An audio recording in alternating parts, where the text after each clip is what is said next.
आज या कल में जनरली एक 18 फरवरी एक टेंटेटिवली तारीख अभी तय है हमारी, लेकिन उसको अभी पूरा पक्के रूप से हमने नहीं कहा जा सकता क्योंकि हमारे वरिष्ठ नेताओं से कल बात होगी और कल इस तारीख को अंतिम रूप दिया जाएगा। अल्पसंख्यक की जो आपकी आज की मीटिंग हुई तो इसके अंदर कौन से अल्पसंख्यक के जो मसले हैं वो उभर कर सामने आए कि कोई इस मसले पे हल होना चाहिए, कौन से मसले अल्पसंख्यक के मौजूद हैं? अभी फ़िलहाल तो सब जिलाध्यक्ष हो या प्रदेश कार्यकारिणी हो, दोनों ने इन बातों को उठाया अक्सर कि एक तो हमारा शैक्षणिक एजुकेशनल कुछ मैटर्स हैं, अफेयर्स हैं कुछ, जिनके बारे में गवर्नमेंट से कुछ यानी रेक्टिफिकेशन ऑफ एरर्स होने की ज़रूरत है। उस बारे में भी हमारा डिस्कशन हुआ है। अल्पसंख्यक समाज के बच्चों को जो दिए जाने वाली स्कॉलरशिप थी या बाकी चीज़ें थी, उसके लिए भी थोड़ा सा गवर्नमेंट को अलर्ट कराने की ज़रूरत है। उस विषय पर भी बात हुई। उर्दू स्कूलों में टीचर्स की कमी की बात हुई, जो पूरा करना बहुत ज़रूरी है क्योंकि 7-7 क्लासेस है और 2-2 सिर्फ टीचर है, तो इसमें क्वालिटी नहीं मेंटेन होती। और वैसे भी अल्पसंख्यक समाज पिछड़ा हुआ है शिक्षण के बारे में, एजुकेशन के बारे में, तो इसलिए उसमें ज़्यादातर ध्यान डालने की ज़रूरत है और वो हम हमारे माध्यम से इसको गवर्नमेंट तक पहुंचाएंगे और वो कमी पूरी करेंगे।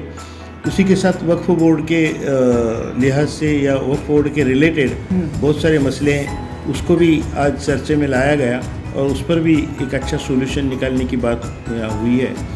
इसी के साथ अभी जो माहौल चल रहा है या जहाँ कहीं थोड़ी सी छुटपुट घटनाएं हुई है महाराष्ट्र में 22 तारीख को राम जन्मभूमि के शिलान्यास या वो प्राण प्रतिष्ठा के दौरान, तो उसमें गवर्नमेंट का रोल, गवर्नमेंट की तरफ से क्या किया जाना चाहिए था, क्या हुआ है, क्या होना चाहिए, इस बारे में भी डिस्कशन हुआ। और उस हालात को अभी काबू में भी हैं और हालात ऐसे ही काबू में रहना चाहिए, इसके लिए हमें क्या रोल प्ले करना चाहिए, इसके बारे में भी डिस्कशन हुआ है। और ज़्यादातर अभी सबका हमारे पदाधिकारी जितने भी जिलाध्यक्ष वगैरह सब कार्याध्यक्ष हैं, सबका फोकस है अभी आने वाला हमारा अल्पसंख्यक का मेला हुआ, जिसमें हमारे अल्पसंख्यक के हर इश्यूज़ की चर्चा होगी।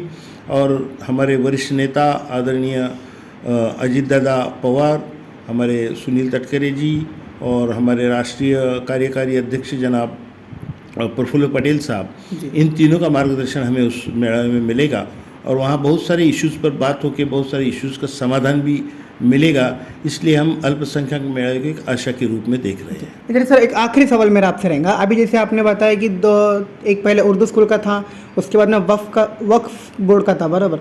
तो वक्फ के लिहाज से मैं सवाल पूछना चाहूँगा कि वक्फ कमेटी जो है इंडिया की सेकंड लार्जेस्ट लैंड ऑक्यूपाई करती है, बराबर। तो उसके लिहाज से जो है काफ़ी बातें बताई जाती हैं कि वक्फ के अंदर काफ़ी प्रॉब्लम्स है कि जहाँ पर वक्फ की ज़मीन है वहाँ पर कुछ एनक्रोचमेंट होती है या फिर उस जगह पे कुछ होटल्स है या फिर एक्सेट्रा जो भी मसले हैं, अगर ये चीज़ें सामने आती है तो उनको आप कैसे डील करेंगे?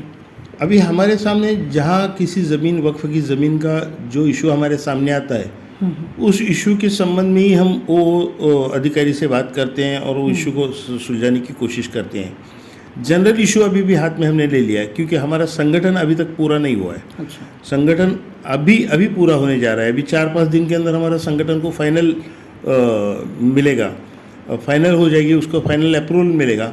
जब संगठन मजबूत होगा तो फिर एक इशू का हम एजेंडा बना के उसके लिए टाइमिंग दे के हमारे पदाधिकारी अधिकारी जो हमारे नीचे काम करने वाले वर्कर्स हैं, इनके थ्रू ऐसे इश्यूज़ को हम लेंगे और टोटली उनको अमागमेट करके गवर्नमेंट से हम इसके बारे में बात करके वो इश्यूज़ को सुलझाएंगे। वी रियली होप, हम आशा करते हैं जो भी इधर सर के जो भी आगे के प्लान है, एनसीपी की जो भी स्ट्रैटेजी है उसको सक्सेसफुली वो कामयाब में हो इंशाअल्लाह। देखते रहे खादिक शुभ नदाफ।